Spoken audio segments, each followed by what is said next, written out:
নমস্কার, কেমন আছেন আপনারা সবাই? ঋতুশ্রীর আরও একটা নতুন ব্লগ ভিডিওতে আপনাদেরকে অনেক স্বাগত জানাই। চলুন আজকের ব্লগটা শুরু করা যাক। আজ হচ্ছে কার্তিক পুজো, আর কার্তিক পুজোর ব্লগটাই তোমাদের সাথে শেয়ার করছি।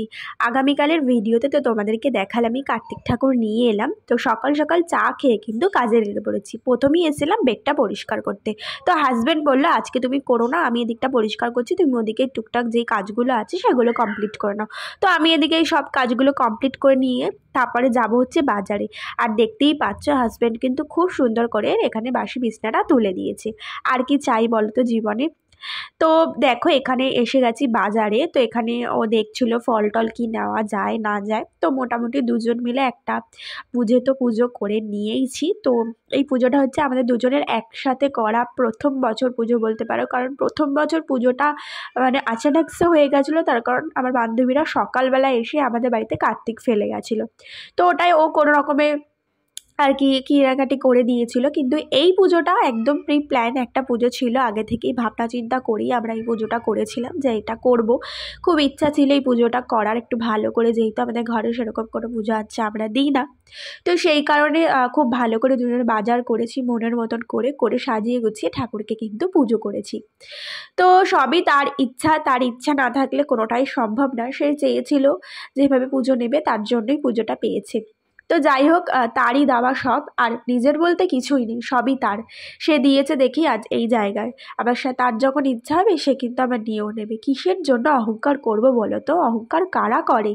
অহংকার করার মতো কোনো জায়গাই নেই, কারণ সে দিয়েছে, তার জিনিস, সেটাই আমরা ব্যবহার করছি। তো যাই হোক, এইসব কথা বলতে গেলে এখন তো অনেক কথা উঠে যাবে, তো সেই সব কথা আজকে বাদই থাক। তো দেখো এখানে বিছানার চাদরটা খুব ভালো করে পেতে নিলাম। তো যেহেতু বাড়িতে একটু ছোটোখাটো আয়োজন করছি, লোকজন আসবে, তার জন্য একটুখানি বিছানার চাদর পেতে নিলাম ভালো। তো ওই ঘরেও পেতেছি, আর এই ঘরেও দেখো খুব ভালো করে পেতে নিলাম।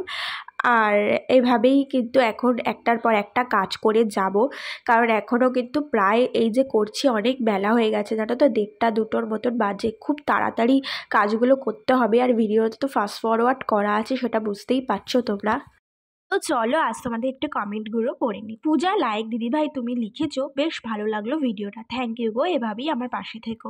রাজিয়া খান দিদিভাই তুমি লিখেছো খুব ভালো লাগলো ভিডিওটা। তুমি আরও লিখেছো যাদের বাড়িতে বাচ্চা আছে তারাই বোঝে বাচ্চার কি কষ্ট। আর তুমি বলেছো তোমার বাড়িতে একটা ছোট বাবু আছে। থ্যাংক ইউ গো, তোমার বেবিকে আমার তরফ থেকে অনেক অনেক ভালোবাসা, আর এভাবেই আমার পাশে থেকো। তো চলো এখানে দেখো আমরা ডেকোরেশনটা করার চেষ্টা করছি। তো আলটিমেটলি হাজব্যান্ড কিন্তু এখানে একটা ভালো সুন্দর করে ডেকোরেশন করেছে। তো আমার খুব ভালো লাগে জানো তো, যে ও ছোটোখাটো বিষয়গুলোতে আমাকে হেল্প করে, বা ও নিজে দায়িত্ব সহকারে করে। তো এটাই বা কজন পায় বলো তো? আর বেশি বলবো না বাবা, নাজার ইজ রিয়েল। তো দেখো এখানে ঠাকুর মশাই খুব সুন্দর করে মন্ত্র করে পুজো করছে। তো চলো তোমরা একটু শুনে নাও। সর্ব সৌভাগ্যদায় বিঘ্ন বিনাশায় সুপুত্রায় সকৌলশায় নমঃ পূজিতায়। তো এখানে খুব ভালো করে আমাদের পুজোটা সুসম্পূর্ণ হয়েছিল। আর একটার পর একটা নিয়মকানুন তো আমরা করে যাচ্ছিলামই। আর কি হয়েছিল না, আমাদের পাশেই আগের বছরে কার্তিক ঠাকুরটা আমরা নিচ থেকে নামিয়ে নিয়ে এসেছিলাম, যে এটাকে কোথাও দিয়ে দেবো, মানে গাছের তলায় বাইরে রেখে দেয় না। কিন্তু ঠাকুরমশাই বললো যেহেতু ও এখানে আছে, ও তো সন্তানের মতন, ওকে পুজো করেছি, তো ও এখানে থাক। তো সেই কারণে আবার এই ঠাকুরটাকে রেখে একটা নতুন শাড়ি দিয়ে তাকে এখানে বসানো হয়েছে। আর দেখো এখানে কিন্তু কার্তিক ঠাকুরকে দুধ খাইয়ে নিলাম, আর এখানে জামা কাপড় খেলনা যা যা হয় সেগুলো অর্পণ করে দিলাম। আর সব শেষে কিন্তু এখানে অঞ্জলি দিয়ে নিচ্ছি।